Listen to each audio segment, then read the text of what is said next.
nosso canal Drogas em Sociedade. Sejam todos muito bem-vindos. Eu me chamo Gleuda Apolinário e hoje nós vamos falar aqui de um tema muito interessante, que é a questão da política de tabaco, do controle do tabaco. E para convidar aqui para falar sobre esse assunto, uma pessoa especialista nessa área e que tem há muitos anos um trabalho de um programa estadual que faz o controle do tabaco no estado de São Paulo. Convido aqui a Sandra Marques para falar conosco. Tudo bem, Sandra? Tudo bem, Gleuda. Boa noite, obrigada pelo convite. Uma honra estar aqui no seu novo canal. Eu desejo um sucesso para você. Obrigada. O canal é nosso, viu, Sandra? Porque é o diálogo com a sociedade. É importante que todos nós aqui possamos trocar, transmitir, né, informar o que a gente está desenvolvendo, aprendendo e compartilhando, né? Ô, Sandra, eu já vou começar falando um pouco de você, né? Como que você entrou nesse assunto da política de controle de tabaco, se transformou por uma coordenação estadual, uma referência hoje para todos nós nessa área. Eu queria que você começasse falando quem é a Sandra que trabalha nessa política tão importante hoje no estado de São Paulo. A Sandra é uma cirurgiã dentista, muito empenhada no que faz, né? Aliás, em tudo que faz, eu acho. Eu tenho uma premissa de que eu sou muito comprometida em tudo que eu estou engajada, né? E eu fui servidora federal já, eu fui militar durante um tempo, né? Fui R2, cirurgiã dentista, né? Sou cirurgiã dentista e saí com 9 anos de servindo a pátria, né? E acabei entrando no estado, mas durante essa minha gestão federal, eu tive a oportunidade de fazer vários cursos, porque eu sempre fui muito interessada em outras áreas, né? Eu sou ortodontista de formação e ortopedista funcional, mas eu sempre trabalhei muito com essa questão da psicossomática, um tratamento mais holístico, não visando só a parte bucal, né, de saúde bucal. E isso foi bem interessante porque eu acabei prestando um concurso estadual, né? Sou servidora efetiva do estado, e fui parar ali no Cratode, né? Onde eu tive a oportunidade, a oportunidade, hoje eu falo que eu estou bem realizada no que eu estou fazendo, que é a questão da dependência química, né? Tive a oportunidade de fazer o curso com o Dr. Ronaldo, Dr. Marcelo Ribeiro, né? Ronaldo Laranjeira, Marcelo Ribeiro. Minha orientadora foi a Clarice, então só estava na mão de fera, né? Só me aguçou mais a curiosidade e eu tenho desenvolvido um trabalho bem bacana em relação também à odontologia. Dali surgiu a questão, Dr. Marcelo me pediu para representar o Cratode em algumas reuniões no início e depois ele acabou passando a coordenação para a gente. E desde então eu tenho me empenhado, eu fiz um diagnóstico do programa, como é que a gente poderia melhorar isso no estado de São Paulo, e a gente foi tocando, né? Então é estudar todo dia, estabelecer articulação para implementar essa política tão exitosa, né, que o Brasil é tão reconhecido. Eu acho que o Brasil, como eu falei, é uma política exitosa no sentido que a gente conseguiu implementar as principais medidas para restrição e para queda na prevalência do tabagismo mesmo em si, né? Hoje a gente não tem mais propaganda de cigarro, hoje a gente lida muito bem a restrição à venda, né? Dependendo do local. A gente já está com projetos de lei falando sobre não vender mais, só vender em tabacaria, por exemplo.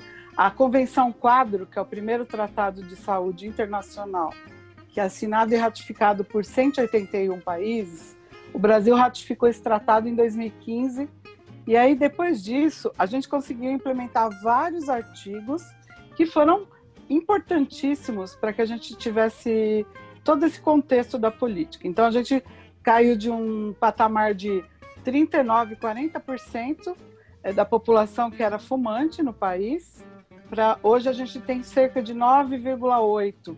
De um ano para cá, uma maravilha, né? Se você for contar que a espera para até 2030, que seja no plano de doenças crônicas, né? O plano de enfrentamento às doenças crônicas, que chegue ao patamar de 8%, a gente está quase perto ali, né? Então, a gente tem uma perspectiva muito boa, porém, tem que ficar atento, porque a gente tem os desafios hoje dos novos produtos de tabaco, né?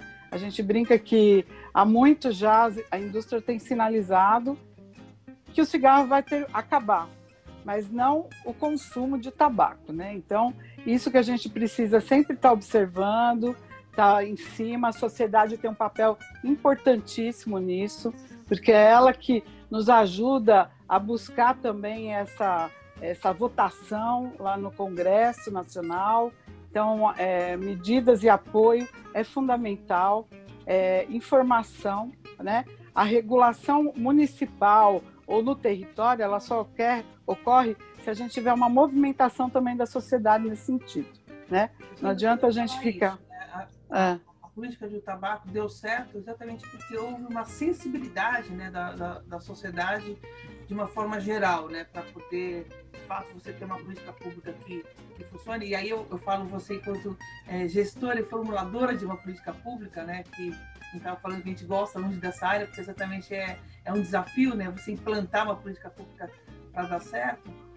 Mas no caso do tabaco, diferente do álcool, né, eu tive uma conversa agora há pouco com a professora Zila, a gente estava falando sobre isso também. O que você levaria, assim, que você diria assim, olha, Gleuda, deu certo por conta disso, né? Além dessa sensibilização da sociedade, de uma forma geral, mas o que você, vamos dizer assim, se desse para você dar uma dica para o pessoal da área do álcool, né? Para falar, olha, vamos fazer a política pública dar certo, que dicas você daria que você acha que funcionou, né? Para começar, uma convenção quadro para controle do álcool, básico, né? Mas isso implica em várias coisas, né, Gleuda? Mas, assim, eu acredito que de todas as medidas que o país, o governo, né, tem todos os ministérios essa política. Tanto é que aqui na secretaria a gente trabalha intersetorialmente também, com outras secretarias. Mas a questão do ambiente livre de tabaco foi fundamental para que a gente tivesse no país essa sensibilização da população, né? A questão do tabagismo não só ativo, mas o passivo, né? O quanto isso impacta a saúde das pessoas, né? Então, não é só o do fumante, é de quem convive com ele, é o meio ambiente dele, né? Então, isso foi significativo para que tudo avançasse favoravelmente. Apesar do tabaco ser uma droga lícita, apesar de ser uma droga onde você não consiga observar o comprometimento comportamental desse indivíduo quando ele faz uso, a não ser ele, né? Ele tem um comprometimento comportamental, ele sente o prazer, mas ele não estabelece uma mudança de comportamento como você usar e abusar um pouco de álcool, né? Então, a sociedade sempre trouxe essa questão da droga lícita, é por isso que essa nova geração, os jovens hoje, eles precisam ser alertados quanto a isso. Eu lembro quando eu era jovem, por exemplo, os meus pais fumavam, e fumavam dentro de casa, né? Hoje a gente tem essa concepção de que o cigarro não é bacana, o cigarro é a primeira causa de morte evitável no mundo, ele é uma droga, sim. Isso eu acho que é a minha bandeira na coordenação, inserir o tabagismo, o tabaco como a nicotina é uma substância que causa dependência. Isso é importantíssimo, isso não é estilo de vida, como as pessoas comentam, né? Beber e fumar não é estilo de vida, hoje é patologia e deve ser tratado como tal, né? Essa é a grande diferença. Então, o que a gente teve de um tempo para cá? Uma queda na prevalência, mas ainda a gente tem muita preocupação pela frente, porque existem populações que a gente ainda não conseguiu atingir, né? Por exemplo, da saúde mental. A gente está começando o trabalho agora, né? Porque tem uma questão de outras... Isso, nessa sua experiência, o pessoal, tanto de comunidades terapêuticas, quanto o pessoal dos CAPs. Queria que você contasse essa sua experiência de um trabalho mais estratégico, né?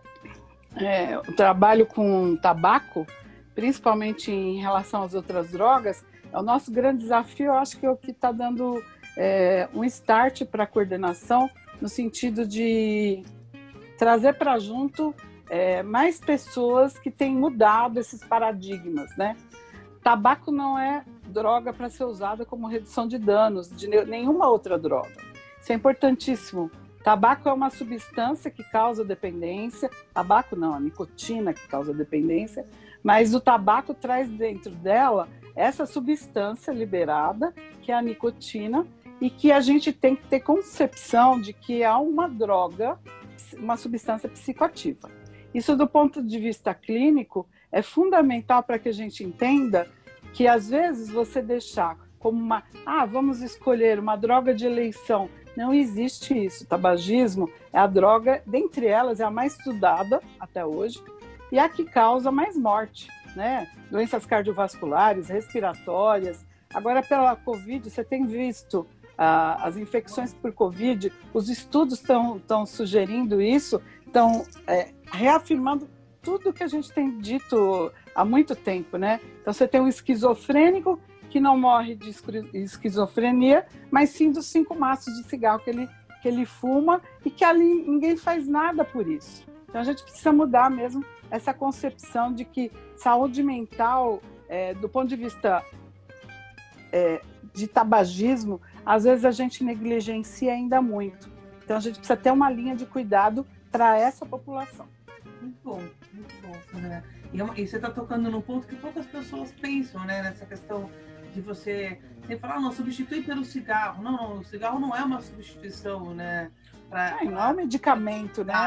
A gente não é um medicamento. A gente tem que realmente trabalhar a abstinência, né? A finalidade, a redução de danos é um processo para a abstinência, mas não é a finalidade do trabalho. É isso que as pessoas confundem um pouco. Eu não sou contra a redução de danos, absolutamente, mas eu acho que, em termos de tabaco, as pessoas confundem um pouco a questão do que é reduzir danos, né? A gente não pode falar de dano social, o dano de quanto a pessoa tem o direito de ir e vir e de fazer suas escolhas. A gente tem, sim, obrigação, enquanto profissional de saúde, de informar o dano que ele pode ter quanto à saúde geral, saúde física e mental, né? Isso também impacta, Gleuda, impacta também na prevenção de recaída de outras drogas, né? Porque ficar com o tabaco, a gente brinca, mas é como estar recaído todo momento, né? Então você sempre está sensibilizando o sistema mesolímbico de uma forma que você não possa fazer uma desintoxicação legal, né? Muito bom isso, viu, Sandra? Muito bom você ter colocado. E eu queria te fazer uma pergunta também, as pessoas que estão nos ouvindo, né, e assistindo aqui, e de repente perguntam assim, tá bom, mas eu quero parar de fumar. Não, eu quero parar de fumar. Pessoa de casa, né? E o que você diria, assim, quais são os caminhos para essa pessoa falar, eu quero parar de fumar, porque às vezes não é só um desejo, uma vontade. Ela tem toda uma estratégia para parar de fumar, né? E o que você diria, assim, que caminhos que ela deve percorrer para quando ela fizer essa afirmação, ela não voltar atrás, né? Achar de fato um caminho para parar de fumar?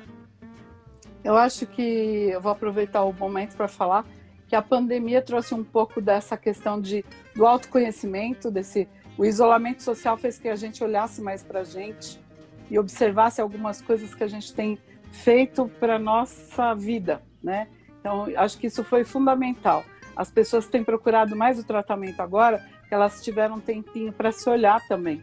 A gente fala que é um pouco de receio de contrair Covid, de uma forma mais grave, mas elas começaram a se observar, apesar de já notar que se está fumando mais, o pessoal está fumando mais, está bebendo mais durante a pandemia porque está em casa, né? A gente também tem notado e observado que as pessoas estão em busca de ajuda, né? Parar de fumar não é fácil, Gleuda. Eu acho que é uma das substâncias mais chatas para parar mesmo, para fazer a cessação, justamente porque ela está muito ligada ao cotidiano, ao comportamento. Então, a gente tem que mudar muito ao comportamento da pessoa. E, para isso acontecer, a pessoa precisa estar disposta, né? A motivação, eu diria que é 80% do caminho andado. O SUS oferece hoje um tratamento de excelência. A gente tem várias práticas, né, que acompanham não só o apoio medicamentoso, mas as abordagens melhoraram muito, Gleuda. Não é uma abordagem mais qualificada, mais para a área de saúde mental. Acho que a gente tem se preocupado bastante aqui em São Paulo, acabou virando um pouquinho também de referência. Por conta disso, a gente teve a grata satisfação de estar dentro de um centro de referência disso, né, de saúde mental. Então, dependência química. E aí a gente observa que o cuidado com o dependente químico, ele deve ser individualizado sempre. Então, os grupos, eles têm esse manejo mais em saúde mental. Hoje a gente conta também com práticas integrativas, né, acupuntura, mindfulness. Então, são várias técnicas. O que a pessoa precisa para parar de fumar? Ela precisa querer se motivar para isso. O profissional de saúde, ele é qualificado para ajudar essa pessoa, observar que estágio motivacional ele está, para poder ajudá-lo a ir para a ação e também ajudar a pessoa, o usuário no caso, a atravessar a síndrome de abstinência. Porque a síndrome de abstinência é uma sensação desagradável, às vezes, do ponto de vista físico e psicológico, que precisa, às vezes, de um apoio medicamentoso. Hoje, a maioria das pessoas acaba utilizando, que também tem transtornos psiquiátricos associados. Quem fuma hoje pode ter mais transtorno de ansiedade, depressivo. São vários os transtornos associados, que o profissional de saúde também tem que ter esse feeling, né? Tem essa sensibilidade para saber o que precisa ser tratado conjuntamente com o tabagismo, porque senão a pessoa não vai conseguir, o paciente não consegue mesmo, né? Então, isso que a gente tem que estar sempre atento, bem qualificado nessa área, isso vai ser fundamental. Procurar a unidade de saúde, unidade básica de saúde mais perto da sua casa, o SUS é regionalizado, né? Hoje já está na atenção básica, aliás, está em todos os níveis de atenção, e a gente também tomou cuidado de fazer uma orientação à coordenação estadual para uma linha de tratamento, né? Um fluxo na hospitalar e na questão da atenção primária também. Uma linha de cuidado foi desenvolvida para que isso ajudasse os municípios a desenvolver o trabalho no território. Que legal. Nossa, organização também do programa, né, Gleuda? Desculpa. Sim. É importante. Porque assim, a gente fala muito de estudo, tem muito estudo sobre tabaco, principalmente hoje ainda tem bastante. Com Covid, então, tá chovendo, né? Todo mundo tem que parar de fumar agora, mas a gente observa que os estudos, a academia, a gente tem que começar a fazer políticas de implementação, né? A gente poder entender que a política tem que ser implementada. Ou seja, os estudos servem para direcionar e para confirmar exatamente por onde a gente está indo. Então, isso comprova, né? A gente criou um instrumento estadual, tem uma coleta de dados agora. Então, eu tenho dados do fumante no estado, né? O fumante que procura o programa. E por isso que eu posso te afirmar que depois de hipertensão, o que tem mais acometido os tabagistas no estado são transtornos psiquiátricos. Eu tenho isso em dados estaduais, né? Nós tratamos cerca de 50 mil pessoas em 2019. Esse ano a gente já teve um aumento de 30% em relação ao quadrimestre do ano passado. Isso também foi do ponto de vista... porque assim, a gente pode rever um monte de processo de trabalho, como é que a gente pôde trabalhar na organização do programa, aonde estava alguma coisa errada que a gente precisasse mudar, e como que a gente trabalharia no município, no território, regulações locais que impactariam na linha de cuidado. Então, essa questão de abordagem em hospitais, por exemplo, não adianta proibir o usuário, o paciente, de fumar no hospital e não cuidar desse paciente, né? Não usar um adesivo. O paciente vai ficar ansioso, vai ficar mais irritado. Então, ele vai sofrer de síndrome de abstinência, dependendo do tempo que ele fica, né? Então, isso tudo foi muito importante. você está falando da questão dos hospitais, eu vou dar aqui um testemunho, né, meu. Eu nunca fumei, nem adolescente, nunca foi uma droga que me chamou a atenção, então passou aquela fase da curiosidade, não tive a curiosidade e, né, tô ficando velhinha e nunca fumei, né. Mas eu passei por uma situação agora, na pandemia, né, eu peguei a Covid, né, 19, fiquei internada lá no hospital, e você tá falando uma coisa que é muito interessante, porque eu sou meio gordinha, né, e o Somos. E o médico que veio me atender perguntou, né, se eu era fumante, ex-fumante. Eu falei, não, nunca fumei e tal. E eu tive uma lesão no pulmão, né, consequência mesmo do processo da Covid. E quando ele veio conversar comigo, eu falei, não, nunca fumei e tudo. Ele falou, olha, essa foi a sua sorte, né? Porque a tua lesão do pulmão poderia ser pior se você fosse uma fumante ou uma ex-fumante. Então, o que não provocou uma situação pior para você foi, de fato, você não ser uma fumante. Na hora, você fica pensando, falando, nossa, né? E eu já estava numa situação que não era agradável, né?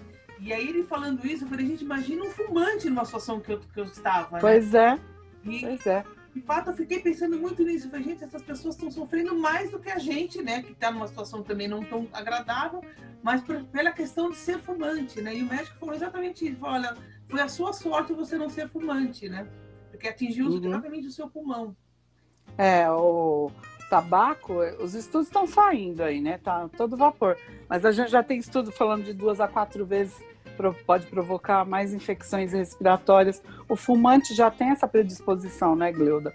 Tuberculose, a gente vai ver daqui a um tempo aí, talvez pacientes com tuberculose tipo resistente, né? Então, a gente vai ter vários desafios daqui a um tempo, até porque todo mundo ficou muito retraído nessa questão do isolamento social, né? Não se procurou mesmo um cuidado, então a gente não sabe o que está por vir.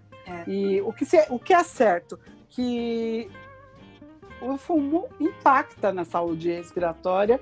Como é bom, a gente está vendo o uso de máscara agora, né? Como é bom, às vezes, estar em casa e tirar a máscara. Eu que sou cirurgiã dentista, sempre trabalhei a vida inteira de máscara. Agora que eu estou basicamente aposentando, vou ter que voltar a usar máscara a minha vida inteira.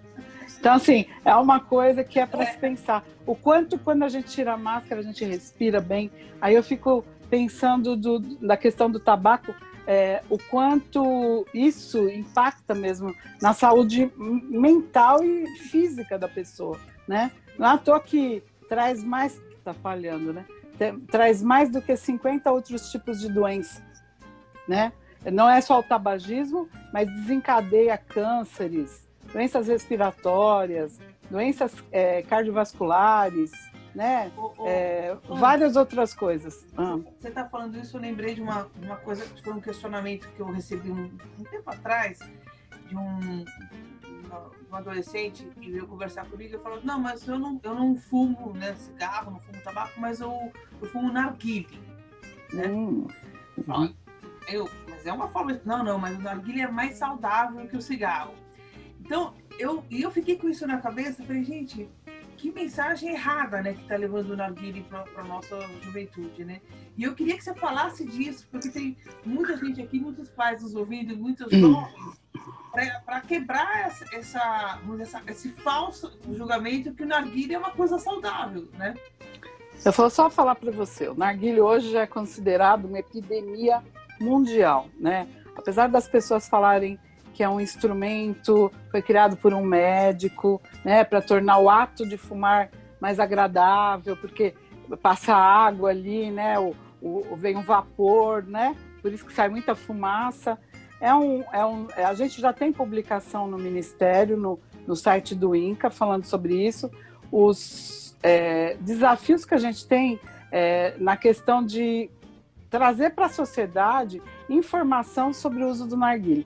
A Turquia foi o primeiro país no mundo a implementar todas as medidas restritivas da Convenção Quadro, aí, do M-Power, que a gente chama, que é um instrumento que conseguiu ofertar tratamento, tratar essas questões de patrocínio, publicidade, né, regulação, ambiente livre de tabaco. Por quê? Porque ela tinha um sistema de saúde impactado pelo uso de narguilé. Então, é isso que as pessoas precisam entender, que o uso do narguilé impacta, sim, na nossa saúde, principalmente a respiratória, e na questão do tabagismo passivo, na transmissão de doenças infecciosas. Durante a pandemia, agora o início da pandemia, acho que foi uma das primeiras coisas que a gente falou, foi sobre começar, na nossa nota técnica, que foi lançada em 7 de abril, o secretário lançou, que a gente preparou ali, a gente fala sobre não compartilhar piteira de narguilé, né? Por quê? Por causa da transmissão, principalmente do coronavírus no momento, mas a gente está falando de tuberculose, a gente está falando de várias doenças infecciosas, H1N1, então várias outras coisas que poderiam ser transmitidas pela piteira. E não adianta você trocar a piteira como a pessoa faz. Tem a bomba, tem a mangueira, isso tudo transmite, porque o vírus fica ali. Hoje a gente está naquela questão de lava a mão, passa álcool, mas pensa o que é o uso do narguilé num grupo, mesmo que seja fechado, Leuda. O contágio que não há, né? HPV oral é uma das coisas que mais está predisponendo, causando câncer bucal, por exemplo, por contaminação por HPV oral. Então, assim, papilomavírus, né? Então, a gente tem que se compenetrar de que o uso desse instrumento também é um meio de contágio, seja de qualquer doença, no mínimo faz mal para a saúde respiratória também. Então, esse alerta para a nossa juventude, assim... Cigarro eletrônico, né? Cigarro eletrônico, a gente viu a infecção... Também, né? O cigarro eletrônico virou uma... É a moda que veio agora, são essas outras modalidades. Até porque, graças a Deus, a gente tem a Anvisa aqui, né? Eu brinco, que é a Agência Nacional de Vigilância Sanitária, e a gente tem a RDC 46 de 2009, que ela regulou e proibiu o comércio e importação desses produtos. Você imagina o país hoje com uma chuva. A gente tem sim gente que compra cigarro eletrônico, a gente tem site, a gente tem um grande desafio. As pessoas falam, mas o governo não faz nada. A sociedade tem que fiscalizar. A sociedade tem que ver os pais, a família. A gente fala muito em programa de prevenção, né? Temos grandes parceiros aí nos grupos de apoio, grupo de apoio à família, Amor Exigente. A gente fala muito sobre programa de prevenção, que tem na escola, a gente tem que trabalhar na escola, na família. A família também é fundamental para dar essas orientações, né, Gui? Como é que a gente deixa isso só para a escola? Não tem como, né? Exemplo é tudo, né? Se o pai chega em casa e dá um gole de cerveja para o filho, ele vai esperar o quê? Né? Então, são essas coisas que a gente tem que mudar, a concepção do uso de substâncias dentro de casa, né? A gente sabe que tem uma questão de comércio nisso, a cerveja não é álcool sim, então isso impacta na saúde das pessoas, a regulação disso é complicada, a gente tem vários desafios, né, a vencer, projetos de lei. Eu espero que tudo dê certo, como está dando no tabaco, né? Mas ainda temos grandes desafios do mercado ilícito, por exemplo, né? O que impacta a saúde das pessoas no cigarro contrabandeado, você nem sabe que está fumando, né? Então o cigarro ele é mais barato, a população quer economizar, acaba consumindo uma droga que não sabe o que tem dentro desse cigarro. A gente tem alguns estudos falando sobre isso, a quantidade de nicotina no cigarro de mercado ilícito, por exemplo, é muito maior do que o cigarro regulado, vamos dizer assim. Existem marcas que têm altas quantidades de nicotina. E isso impacta muito, por exemplo, quando a gente está fazendo os grupos no SUS. As pessoas ficam mais ansiosas. A gente tem um protocolo de tratamento baseado em uma quantidade de nicotina. Agora a gente vai começar a desenvolver nos estados esses estudos, junto com a Anvisa. Então, são questões que movem a questão do tráfico de outras drogas, inclusive. Carregar cigarro contrabandeado é muito dinheiro. A gente está falando de muito dinheiro, a gente está falando de facção criminosa, a gente está falando de uma série de questões. É. Não, e você colocou um ponto muito interessante, porque essa nova regulação, né, a regulação do tabaco, que tem a questão do preço, a questão do acesso e tudo mais, isso também, de uma certa forma, também tem que ter como contrapartida essa questão da prevenção, né? A gente está falando no sentido preventivo mesmo, mas também da repressão também ao comércio ilegal, né? Porque eu acho que o comércio ilegal, que de uma certa forma acaba entrando na sociedade, porque como a sociedade está se organizando, né, com todas as políticas que a gente está falando de então, e a política nacional de controle do tabaco, ela não faz um trabalho só na saúde, por isso que eu te falo, a gente faz um trabalho intersetorial, né? Então, eu vou para Brasília representando São Paulo, por exemplo, porque a gente vai discutir a questão do mercado ilícito. São Paulo é uma rota de tráfico, então a gente conversa com Receita Federal, a questão da regulação, da fiscalização desse produto, né? Como é que a gente pode fazer o códigozinho lá do cigarro para poder fazer o rastreio desse cigarro, Polícia Federal. Então, assim, a política é muito ampla. Política pública, ela é ampla por natureza. A saúde não trabalha sozinha, Gleuda. A premissa de que oferecer saúde é isso. Primeiro, ambiente livre de tabaco. E as pessoas precisam ter, por exemplo, técnicos que saibam abordar uma dependência química. Não é só mandar parar de fumar ou proibir parar de fumar. Você não está falando, você não está restringindo. Tem muita gente que fala assim, mas é uma política proibicionista. Não é, não. Ela é restritiva e ela é protetiva, porque ela pensa na saúde do tabagista passivo. Ela pensa na questão do ambiente que não está poluído, né? Ambiental. Os animais também adoecem que convivem com tabagistas. Então, é isso que a gente tem que pensar, que o ambiente livre de tabaco é um direito à saúde, né? Então, isso é primordial para que a gente comece a trabalhar de uma forma não proibitiva, mas uma questão social mesmo. Você está impactando o meio ambiente e as pessoas que convivem com você quando você é fumante. Eu vou te fazer uma última pergunta na questão da juventude, que eu acho que é um assunto que ainda requer muito, né? Essa coisa do cuidado, do olhar para nossas novas gerações, né? Do mesmo ponto que a gente tem uma geração, que eu chamo de geração saúde, né? Que é os veganos, o pessoal que vive uma questão mais da natureza, a gente também tem o outro lado dessa juventude que está entrando aí numa vida mais adulta, então os adolescentes que acham que fumar também é uma questão, ainda continua sendo uma questão de status, escolha, né? Escolha. Isso, de identidade social, né? Uhum. O que se diria para esse pessoal e como a gente garante uma prevenção com essas pessoas, maior conscientização, né?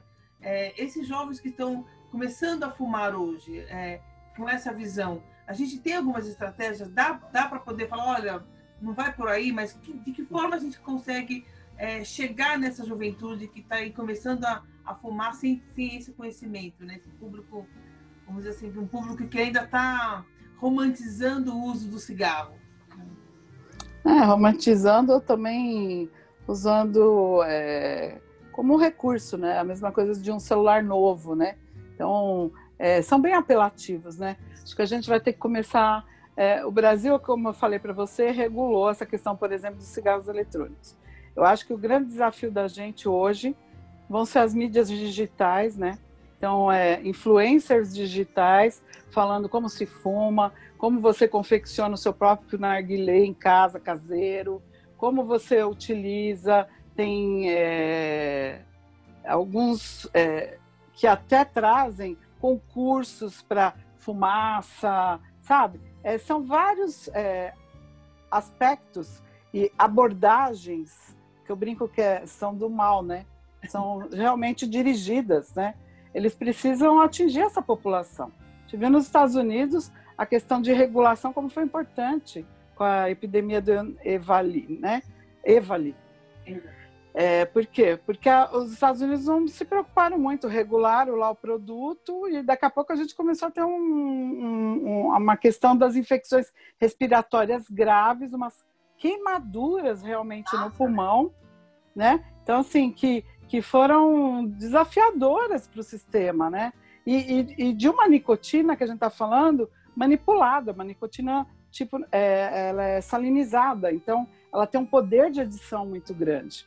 Fazia com que as pessoas, mesmo saindo do hospital, às vezes, não tão comprometidas, voltassem a fumar. Então, é isso que a gente precisa trazer. Trazer muito mais informação, Gleuda. Tá. Informação para a família, né?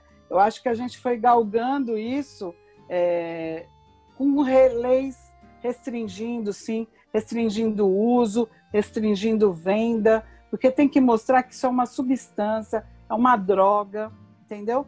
Então, que a gente precisa realmente regular. Regular parque, né? A gente teve aí são vários municípios, São Paulo, vários municípios, como é que chama ali, que tem, depois de Alphaville, Santana do Parnaíba, vários municípios regulando essa questão de usar tabaco ou álcool nos parques públicos, porque isso é fundamental. As pessoas têm que entender que isso é uma substância.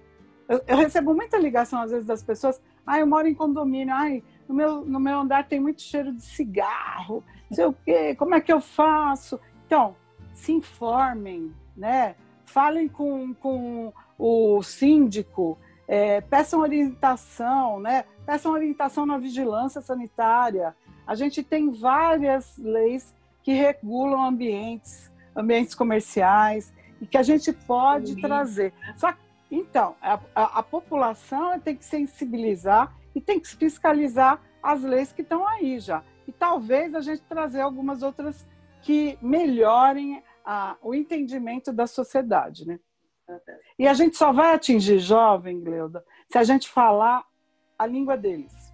Não adianta falar sobre saúde, você sabe disso, não vai impactar em nada, a gente não vai falar sobre doença, a gente tem que trabalhar a questão de uma forma mais clara, objetiva, e talvez até trazer não num confronto e querer explicar de uma forma mais confrontativa, mas trazer de uma forma informal, vamos dizer assim. Talvez trabalhar até com essas mídias digitais de uma forma mais intensa, né? Porque isso a gente não consegue segurar mesmo. A gente já conseguiu publicidade em TV, rádio. Mesmo assim, tem que ficar de olho o tempo inteiro, jornal. Mas, assim, na internet, ainda é muito difícil. Ainda, né? Está muito perto. Muito perto e muito ativa, né? Eu vou pedir para você fazer uma indicação de uma música que te inspire, né? E eu queria que você falasse um pouco disso. Olha, eu acho que desde menina, eu acho que isso foi durante minha vida toda. Eu sempre gostei de uma música, ela não é nacional, né? Somewhere Over the Rainbow. Nossa, que chique! Da Judy Garland. Isso daí eu acho que seguiu minha vida inteira, porque assim, eu acho que todo mundo está atrás do seu arco-íris, todo mundo está atrás do seu pote de ouro. Isso tudo chama-se autoconhecimento. E trabalhar com dependência química é isso. A gente tem que deixar e promover que o outro tenha esse autoconhecimento, como a gente também aprende diariamente. E eu brinco que assim, eu estou chegando no meu pote de ouro quando eu digo que hoje eu aprendo mais e tenho muito mais felicidade por ajudar as pessoas, por estar conseguindo fazer com que um SUS desenvolva um trabalho mais intenso, melhor, né? A gente está podendo organizar, isso dá muito orgulho para mim, para a nossa equipe, né? Então, esse arco-íris, acho que todo mundo quer encontrar. Eu encontrei o meu, tenho certeza disso. Bom, infelizmente estamos chegando no nosso final aqui da nossa conversa. Quero agradecer a todos vocês que nos acompanharam aqui no canal Droga e Sociedade. Espero que vocês tenham gostado, como eu estou adorando, né, conversar com a Sandra, que é sempre um aprendizado, é sempre uma troca muito legal que a gente faz quando a pessoa está apaixonada pelo que está fazendo, né? Já encontrou seu pote, né, da felicidade, que é isso, é trabalhar realmente se realizando, né? Acho que isso nessa área que a gente faz a grande diferença, porque é uma área tão difícil, né, Sandra? Tão dura, né? Porque assim, se a gente for desistir no primeiro desafio, a gente não trabalha mais, né? Então é uma área difícil mesmo. Então por isso é que você tem que se fortalecer todos os dias. Se você quiser fazer uma observação de tudo isso que nós conversamos, assim, para poder fazer as suas considerações finais, por favor, com a palavra. Gleuda, olha, eu te desejo muito sucesso no teu canal. Eu espero que a gente cada vez mais, assim, a gente tem muitos parceiros nessa área, muitos. A gente precisa trabalhar mais juntos, né? Eu acho que a gente ainda tem muito nesse desafio, trabalhar juntos, que é isso que importa, né? E não tentar inventar nada, né? A gente brincou no começo lá, mas assim, a gente não tem que inventar nada para as outras drogas. A gente tem que seguir protocolo, a gente tem que seguir regulação, né? Restrição, exatamente como a Política Nacional de Controle do Tabagismo ela tem desenvolvido no Brasil. Se a gente conseguir trabalhar isso no álcool, em outras substâncias, a gente tem caras incríveis no Congresso, no Ministério da Cidadania, né, lutando para isso. Dr. Quirino, ele, assim, eu sou fã dele, de carteirinha, né? O Dr. Marcelo sabe disso, porque é um cara que tem trazido não só a questão das comunidades terapêuticas, mas também a questão, quando ele estava no Ministério da Saúde, ele começou a regular, né, a política de drogas. Isso foi fundamental para que a gente tivesse um norte, fazer um trabalho nos conselhos municipais de saúde, Conselho Municipal de Drogas. O que eu estou te falando, tudo isso é o que eu estou fazendo no tabagismo, tá, Gleuda? Legal. Acho que é por isso que a coisa foi engrenando, porque aí cada um sabe seu papel. Muito é isso. Que aula, hein? Que aula! Muito bom. Que bom que você gostou. Não, eu espero que a gente atinja bastante pessoas. Espero que todos tenham gostado também, porque realmente é um aprendizado, uma troca muito legal que a gente fez aqui no canal. Bom, então eu agradeço a todos vocês por terem acompanhado a gente até aqui no canal Drogas e Sociedade. Então, curta, compartilhe, comentem, né? Eu vou deixar aqui também os contatos da Sandra, porque a Sandra surgiu aqui uma referência mesmo, né? Quer discutir a política de drogas no Brasil, em São Paulo, as políticas tanto das drogas listas quanto ilícitas, para a gente ter uma sociedade mais saudável, uma sociedade mais justa, mais equânime, para a gente realmente tenha uma vida, vamos dizer, uma vida plena, né? Uma vida mais qualificada. Então, por isso que a gente faz esse debate aqui da política de drogas. Então, pessoal, muito obrigada. Até a próxima entrevista. Espero que vocês acompanhem aqui, tenham gostado, façam seus comentários. Estamos aqui cada vez mais a serviço de todos nós para aprender e para trocar, tá bom? Muito obrigada. Até o próximo encontro. Sandra, obrigada. Obrigada. Muito boa a nossa conversa. Adorei. Obrigada, viu, Gleu? Adorei também.